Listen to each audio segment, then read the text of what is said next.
გადაცემას კვლავ საქართველოს შესახებ კონგრესში წარდგენილ კანონ პროექტებზე საუბრით ვაგრძელებთ. აქტებს ორპარტიული მხარდაჭერა აქვს და რესპუბლიკელ ჯო ვილსონთან ერთად მისი თანაავტორი და წარმომდგენი დემოკრატიის სტივ კოენია. ჩემი კოლეგა ეკა მაღალდაძე ესაუბრა კონგრესმენს, ის ახლა სტუდიაში გვერდდება. ეკა, მადლობა რომ ჩვენთან ერთად ხარ. ამერიკის ხმას ჰქონდა საშუალება გაცნობოდა ქართული კოშმარის არაღიარების აქტს. მოდი საუბარი დავიწყოთ იმით, რას ნიშნავს, რას მოიცავს ეს აქტი, რაზეა საუბარი. დიახ, ქართული კოშმარის არაღიარების აქტი ეს სახელი ალბათ იმაზე უფრო მრავლის მთქმელია, ვიდრე შეიძლება რომ საერთოდ იყოს. კონგრესმენი სტივ კოენი ძალიან ხშირად ჩვენთან საუბარშიც და საჯარო განცხადებებშიც უცხოეთის აგენტების წარდგენის შემდეგ, გაზაფხულის საპროტესტო აქციების ძალისმიერი დაშლის შემდეგ ხშირად ამბობდა და იმეორებდა ამ ფრაზას, რომ ქართული ოცნება ქართულ კოშმარად იქცა და ახლა უკვე ვნახეთ ეს აქტი ამ სახელწოდებითაც. როდესაც ამ აქტის მიზნებზე და მიზეზებზე საუბრობს, ის სწორედ ასევე ხსნის, ის 2012 წელს საქართველოშიც იმყოფებოდა მაშინ, როდესაც ძალაუფლების მშვიდობიანი გადაბარება მოხდა და ამბობს, რომ ის სიხარული, ის იმედი, ის ოცნებები, რაც მაშინ ქართულ ხალხში იხილა, ის ახლა ფიქრობს, რომ ქართულმა ოცნებამ და ბიზინა ივანიშვილმა ქართულ ხალხს სწორედ ეს იმედები და ეს ოცნებები დაუმსხვრია და სწორედ ამიტომ იქცა ეს ოცნება კოშმარად. რაც შეეხება უშუალოდ შინაარსს, იმას თუ რას გულისხმობს ეს საკანონმდებლო აქტი კონგრესში წარდგენილი, ის პირდაპირ ცალსახად და უშუალოდ ამბობს, რომ უნდა აიკრძალოს აღიარება, ლეგიტიმურ მთავრობად აღიარება საქართველოს მოქმედი ხელისუფლების. ასევე საუბარი იმაზეა, რომ ამერიკამ არათუ არ უნდა აღიაროს ეს მთავრობა, არამედ არ უნდა ჰქონდეს არანაირი ოფიციალური კომუნიკაცია მასთან, ისეთი, როგორიც ოფიციალურად ლეგიტიმურ ხელისუფლებასთან, პარტნიორ ქვეყანასთან ექნებოდა. ასევე საუბარია იმაზე, რომ ამერიკამ სხვა ქვეყნებთანაც უნდა იმუშაოს იმაზე, რომ გაფართოვდეს ეს ერთგვარი არაღიარების პოლიტიკა და კიდევ ერთი საინტერესო ასპექტი არის ის, რომ რაც ეხება საქართველოს პრეზიდენტს, აქტში საუბარია ის, რომ მანამ სანამ საქართველოში ახალი არჩევნები არ ჩატარდება, საქართველოს ბოლო საყოველთაო წესით არჩეული პრეზიდენტი სალომე ზურაბიშვილი უნდა იყოს მიჩნეული საქართველოს ლეგიტიმურ პრეზიდენტად. ცხადია, რომ შევაჯამოთ, ეს ყველაფერი ეფუძნება იმ აღქმას და იმ შეფასებას კონგრესმენების მხრიდან, რომ 26 ოქტომბრის საპარლამენტო არჩევნები არ იყო სამართლიანი და თავისუფალი და სწორედ ამიტომ ამის შემდგომ დაკომპლექტებული ხელისუფლება და პარლამენტი არ არის სამართლიანად არჩეული და მათი არჩეული პრეზიდენტი ასევე ვერ იქნება ლეგიტიმური. ეს არის მოკლედ შეჯამება აი ამ აქტის მიზნების. ჩვენ ბევრჯერ მოვისმინეთ, რომ ამ აქტებს აქვს ორპარტიული მხარდაჭერა, რომ რესპუბლიკელები და დემოკრატები ერთად მუშაობენ ამ აქტებზე.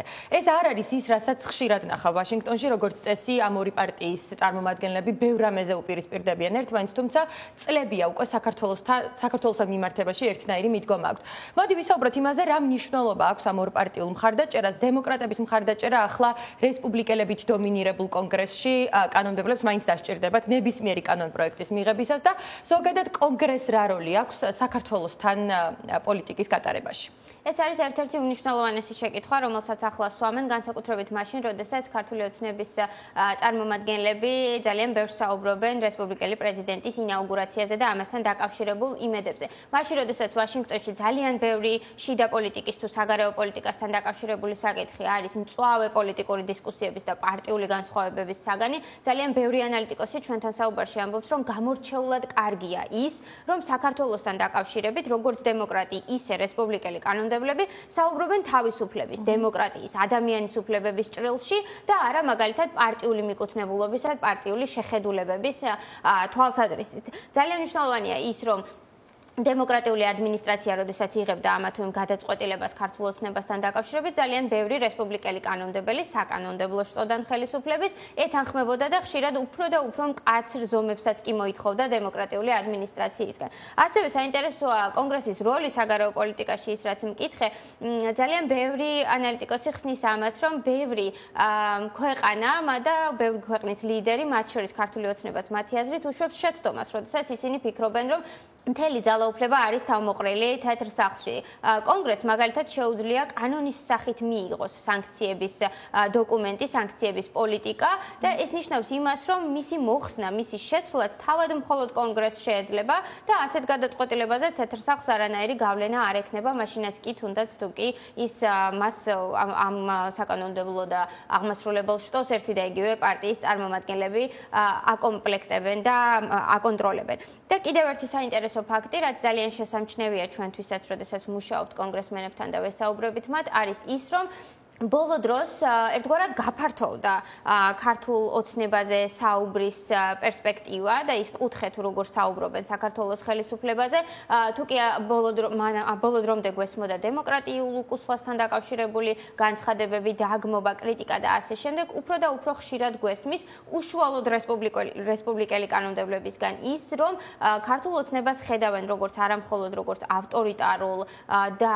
შესაძლოა პრორუსულ ხელისუფლებას, არამედ მთავრობას, რომელიც არის მეგობრულად განწყობილი ამერიკის სხვა მოწინააღმდეგეების, უშუალოდ ჩინეთისა და ირანის მიმართ და ანალიტიკოსები განმარტავენ, რომ ეს დიდი ალბათობით ქართულ ოცნებას ვერ მოუტანს კეთილგანწყობას ვერც რესპუბლიკელების მიერ მართულ კონგრესში და ვერც რესპუბლიკური ადმინისტრაციის თეთრ სახლში. მადლობა ეკა.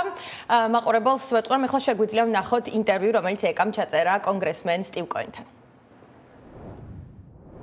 Congressman, thank you so much for your time. კონგრესმენო, მადლობა დროის დათმობისთვის. ახალი მოწვევის კონგრესში 2 აქტია ინიცირებული საქართველოს შესახებ. რას ნიშნავს ეს აქტები ქვეყნისთვის და მისი მმართველი გუნდისთვის? ჰელსინკის კომისიის წევრთა უმეტესობა დაინტერესებულია საქართველოსთან უკეთესი ურთიერთობით. და ამისთვის საჭირო გზა არის ამ უკანონო, ივანიშვილის მიერ მხარდაჭერილი მთავრობის არაღიარება, რომელმაც უკანონო შეუსაბამო არჩევნები ჩაატარა, რომელსაც საერთაშორისო დამკვირვებლები აფასებენ როგორც არაზუსტსა და უსამართლოს. საჭიროა შევაჩეროთ ურთიერთობა მანამ, სანამ ჩატარდება ახალი არჩევნები და იქნება პარლამენტი, რომელიც მთელ ქართულ ხალხსა და განსხვავებულ პარტიებს წარმოადგენს. ამჟამად ეს მხოლოდ ივანიშვილის პარტიაა. ეს ივანიშვილის ხალხია. მას ქართული ხალხი დასავლეთისგან შორს მიჰყავს. იქიდან, სადაც ფიქრობ მას სურს რომ იყოს. მიჰყავს რუსეთთან უფრო ახლოს, სადაც თავად მისი გული და მისი ფულია. ესაა მისი მიმართულება. ეს სამწუხარო სიტუაციაა.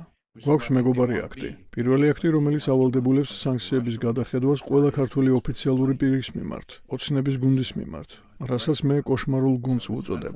ოცნებას, რომელიც კოშმარად იქცა. ყველა, ვინც კორუფციაში ან საქართველოს სუვერენიტეტისთვის ძირის გამოთხრაშია მხილებული, დასანქცირდება. ის ასევე ცდილობს დასახოს ის გზები, რომლითაც ქვეყანას შეუძლია ჩვენთან ურთიერთობას დაუბრუნდეს. იქნება ეს სავაჭრო პოლიტიკა თუ სხვა. მაგრამ ახლა ძალიან რთულია ამერიკის შეერთებული შტატებისთვის იმ მთავრობის ლეგიტიმურობის აღიარება, რომელიც გაყალბებულ არჩევნებს ეფუძნება. და აი აქამდე მოვედით. გვაქვს კიდევ ერთი აქტი, რომელიც ქართული რეჟიმის არაღიარებას გულისხმობს იმ ფაქტის გამო, რომ არჩევნები არ იყოს სათანადო და სამართლიანი. ეს მეორე აქტი ამერიკას უკრძალავს ივანიშვილის რეჟიმის აღიარებას. ის აღიარებს სალომე ზურაბიშვილს საქართველოს ლეგიტიმურ პრეზიდენტად. ეს საშინელი ვითარებაა. მე საქართველოში 2012 წელს ვიყავი. არჩევნებს ვაკვირდებოდი. მოქალაქეები ქართული ოცნების მიმართ ენთუზიაზმით იყვნენ განწყობილი, რადგან ფიქრობდნენ, რომ ივანიშვილი იყო ქართული ოცნება და ის მოუტანდა ქვეყანას რეფორმებს. მაშინდელ პრეზიდენტს ბრალდებოდა და ვფიქრობ, მართლაც ჰქონდათ სიხეებში არაადამიანური პირობები და ის ქვეყანას არ მართავდა ისე, როგორც უნდა ემართა. მაგრამ ივანიშვილმა ყველა ეს ოცნება დაამსხვრია და ისინი კოშმარად აქცია.